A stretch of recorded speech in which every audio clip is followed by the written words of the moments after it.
Bismillahirrahmanirrahim. Assalamualaikum warahmatullahi wabarakatuh.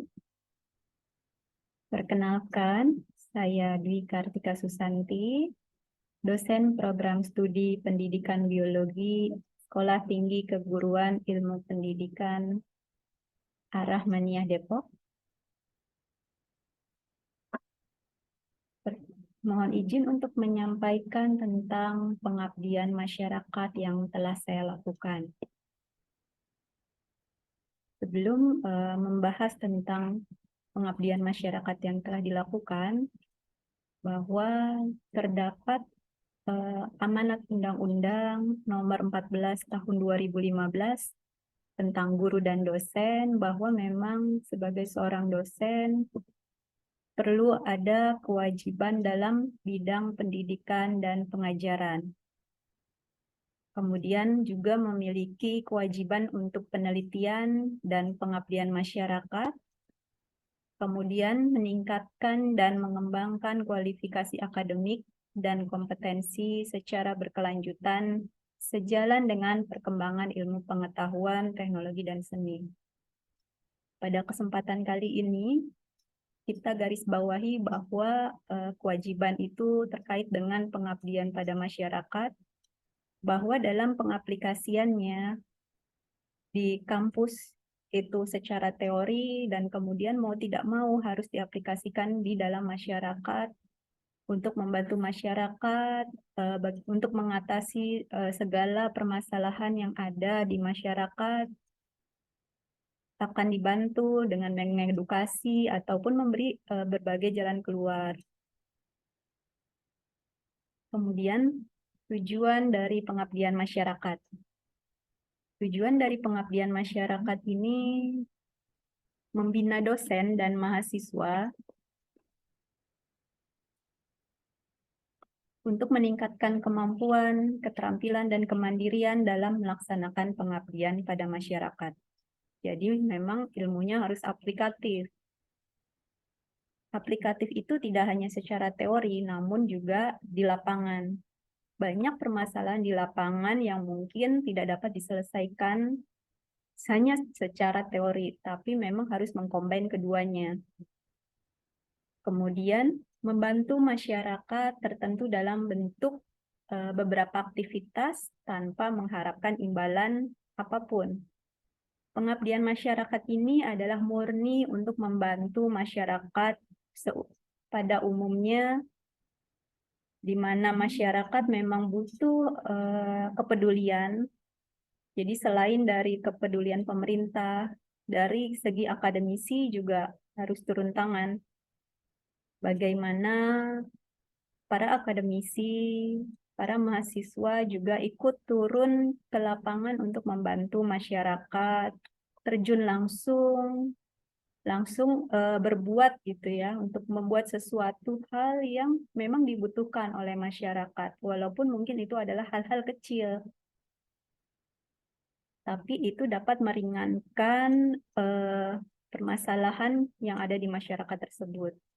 Kemudian tujuan pengabdian masyarakat yang ketiga itu adalah mengimplementasikan keilmuan. Ilmu yang didapat itu kurang bermanfaat kalau hanya untuk diri sendiri ataupun sekitar yang memang kurang bermanfaat gitu, yang kurang diperlukan. Jika memang implementasi keilmuan itu tepat sasaran, tepat kepada warga atau masyarakat yang membutuhkan, itu akan lebih bermanfaat, akan lebih berfaedah. Kemudian berinteraksi dengan masyarakat sekitar. Berinteraksi dengan masyarakat sekitar, jadi tidak hanya ketika akademisi berada di kampus, tapi juga harus melihat keadaan sekitar, bagaimana kondisi mereka. Apakah keadaan mereka cukup baik, atau memang membutuhkan uluran tangan dari para stakeholder gitu, dari para akademisi, dari para mahasiswa yang harus terjun langsung untuk mengatasi. Kemudian tujuan yang terakhir, pemecahan masalah terkait bidang pendidikan pada masyarakat. Jadi diharapkan pemecahan masalahnya ini juga bisa membantu masyarakat untuk meringankan beban mereka. Jadi tidak hanya ada di dalam kampus, juga aplikatif ke masyarakat sekitar. Jangan sampai ternyata di lingkungan perguruan tingginya malah ada masyarakat yang sebenarnya butuh bantuan, tapi kampus tidak paham akan itu. Padahal itu adalah salah satu tugasnya, bukan hanya di perguruan tinggi, di sekolah pun juga.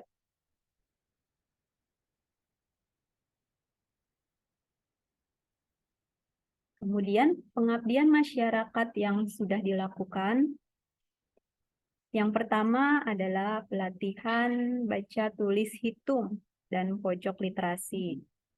Ini dilakukan di Kampung Naga di daerah Tasikmalaya. Kemudian yang kedua adalah edukasi pembuatan dan pemanfaatan pupuk cair organik dari nasi basi pada tanaman jagung dan sayuran untuk meningkatkan pendapatan kelompok tani. Yang ketiga itu adalah jagung manis sebagai bahan pangan alternatif dalam meningkatkan pendapatan kelompok tani. Berikut adalah foto dari pelatihan baca tulis hitung dan pojok literasi. Pengabdian ini dilakukan di Kampung Naga, Tasikmalaya. Ini adalah pelatihan baca tulis dan hitung yang menjadi salah satu kegiatan yang dilakukan di luar kampus, yaitu di Kampung Naga, Tasikmalaya. Jadi di sini dosen, mahasiswa ini berkesempatan untuk melakukan sharing ilmu, melakukan pembelajaran kepada anak-anak dari warga Kampung Naga. Seperti kita ketahui bahwa terdapat keterbatasan akses bagi anak-anak sekolah ini untuk datang ke sekolah, karena memang lokasi di Kampung Naga ini dengan di sekolah itu cukup jauh dan mereka harus berjalan beberapa kilo dengan kontur tanah yang naik turun gitu, nggak rata. Alhamdulillah dengan kehadiran kami di sana itu anak-anak sangat tertarik, sangat antusias. Sasaran dari kegiatan pelatihan baca tulis hitung pada pembuatan pojok literasi itu adalah sasarannya anak-anak dan pemuda Kampung Naga, Tasikmalaya. Kontribusi kami yaitu melakukan pembelajaran baca, tulis, hitung di tingkat anak-anak agar anak-anak menyenangi pembelajaran tersebut. Pembelajaran yang baik adalah pembelajaran yang dilakukan tanpa paksaan dan mereka ikut pembelajaran tersebut karena keinginan sendiri. Kita hadir di sana dan mereka menyambutnya dengan baik. Anak-anak sangat antusias, bahkan mereka hadir atas kemauan mereka sendiri tanpa kita paksa. Mereka sangat support, mereka duduk, mereka mengikuti pembelajaran, mereka antusias, mereka senang dalam melakukan pembelajaran itu karena tidak ada tugas gitu ya, tidak ada tugas dan suasananya itu suasana riang yang dihadirkan. Suasana yang dihadirkan itu suasana yang menyenangkan, jadi tidak ada intervensi. Kami di sana datang untuk mengedukasi agar anak-anak itu enggak karena mungkin kalau untuk berhitung itu mereka tidak terlalu suka kalau untuk anak-anak. Tapi kita coba untuk menampilkan sesuatu yang berbeda sehingga anak-anak senang akan berhitung. Kemudian perubahan tingkat kecapaiannya ini cukup baik. Anak-anak sangat menyenangi kegiatan membaca, menulis, berhitung. Anak-anak yang biasanya tidak termotivasi menjadi lebih bersemangat dan menyukai matematika. Jadi mereka sangat antusias dalam pembelajaran dalam membaca, dalam berhitung, dalam menulis, mereka sangat antusias tanpa ada paksaan dari orang tua maupun dari dosen ataupun mahasiswa yang hadir. Kemudian selain itu ada pojok literasi. Pojok literasi itu kita buat semacam tempat bacaan anak-anak. Jadi harapannya anak-anak menambah minat baca mereka, paling tidak untuk hadir, untuk membuka-buka buku pelan-pelan, lama-lama ketika mereka melihat buku itu sangat bervariatif, banyak bergambar, banyak berwarna-warni, itu akan menambah minat mereka untuk membuka buku. Diawali dengan membuka buku, kemudian mau tidak mau karena tampilan yang menarik, mereka akhirnya membaca sebenarnya isinya apa. Itu awal kami coba untuk membuat ketertarikan anak-anak terhadap literasi membaca. Kemudian yang kedua adalah edukasi pembuatan dan pemanfaatan pupuk cair organik dari nasi basi pada tanaman jagung dan sayuran untuk meningkatkan pendapatan kelompok tani. Ini dilakukan di Desa Bojong, Kabupaten Bogor. Jadi memang di sana tuh mata pencaharian utamanya adalah bertani. Para petani ini memiliki lahan dan kebanyakan yang ditanami itu adalah sayuran untuk sehari-hari.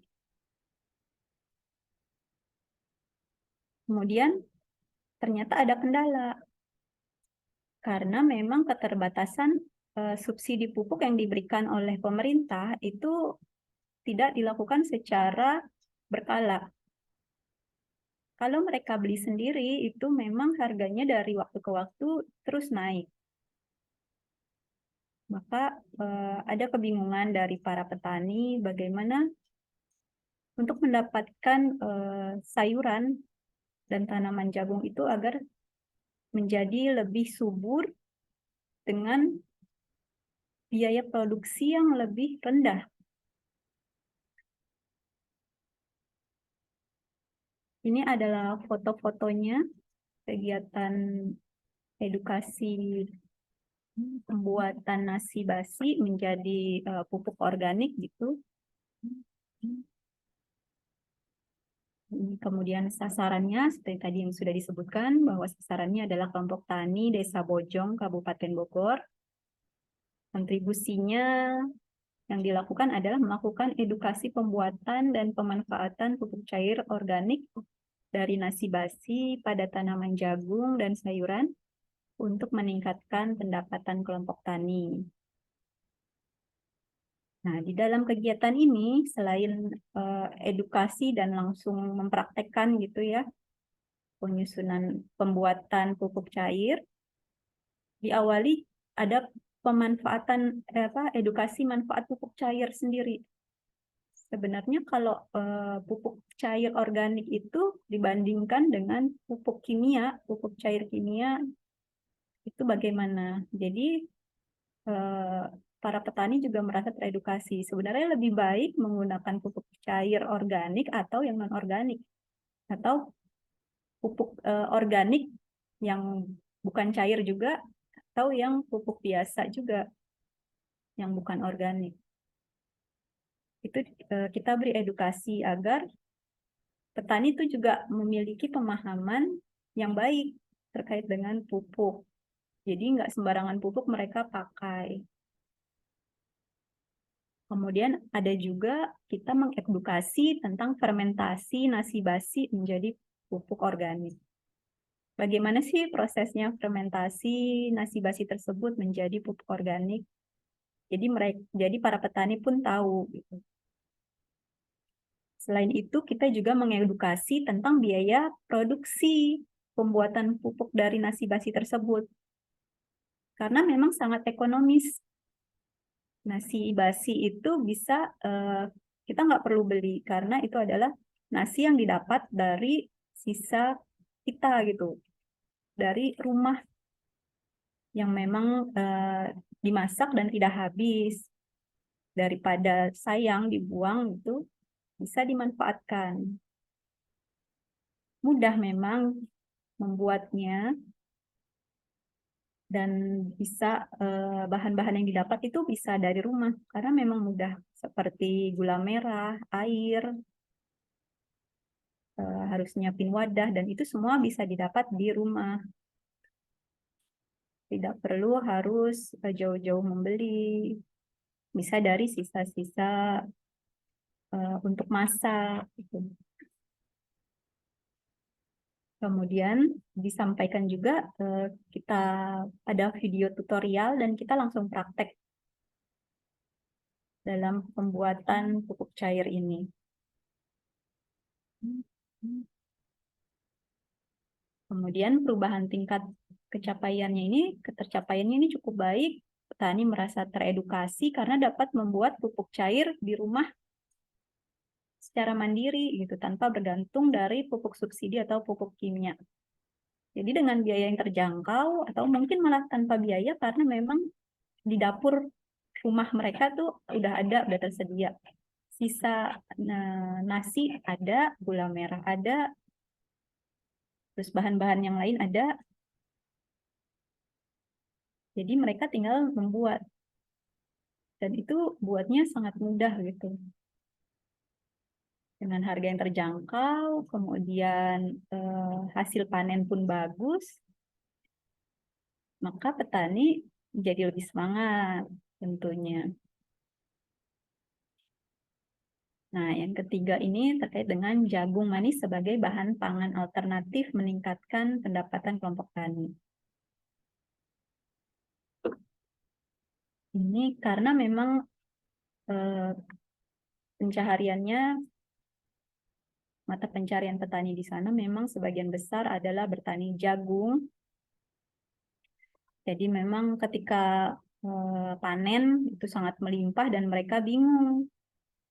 Sudah dijual, tapi kok masih banyak jagungnya gitu. Sedangkan mereka sudah buat makanan sendiri, tapi masih berlimpah. Mereka ada kebingungan, mau gimana lagi nih jagungnya gitu. Kita beri edukasi bahwa jagung manis itu sebenarnya bisa jadi alternatif bahan pangan untuk pendapatan keluarga gitu, menambah pendapatan keluarga. Baik, sasarannya yaitu kelompok tani Desa Bojong, Kabupaten Bogor. Kontribusi yang dilakukan adalah melakukan edukasi jagung manis sebagai bahan pangan alternatif untuk meningkatkan pendapatan kelompok tani. Jagung ini memang banyak gitu ya di sana. Mereka pun mengolahnya untuk menjadi nasi jagung. Mereka konsumsi sendiri, selain mereka jual juga hasil panen jagungnya. Nah, dalam pengabdian masyarakat tersebut, kami juga mengedukasi terkait dengan nutrisi kandungan yang ada di dalam jagung manis. Sehingga petani juga tahu, oh ternyata vitamin-vitamin yang ada dalam kandungan jagung manis itu apa aja sih, gitu. Nutrisinya apa aja. Kemudian selain itu, edukasi juga terkait dengan variasi pengolahan jagung manis. Itu yang bisa dijadikan alternatif bahan pangan, dijual, menghasilkan keuntungan gitu. Banyak sekali alternatif bahan pangan dari jagung manis yang kita sampaikan, seperti pembuatan bolu dari jagung manis, pembuatan jagung susu keju itu yang sudah umum gitu ya. Kemudian ada bubur jagung. Bubur jagung ini juga banyak yang menyukainya gitu. Jadi untuk dijual itu pasti mudah. Pembelinya datang itu dengan mudah karena sudah umum dan banyak yang suka. Selain itu ada sayuran. Sayuran yang biasa kita makan bareng-bareng gitu ya. Ada bayam dan jagung. Jadi bisa banyak alternatif. Bisa juga untuk bakwan jagung, untuk konsumsi anak-anak juga.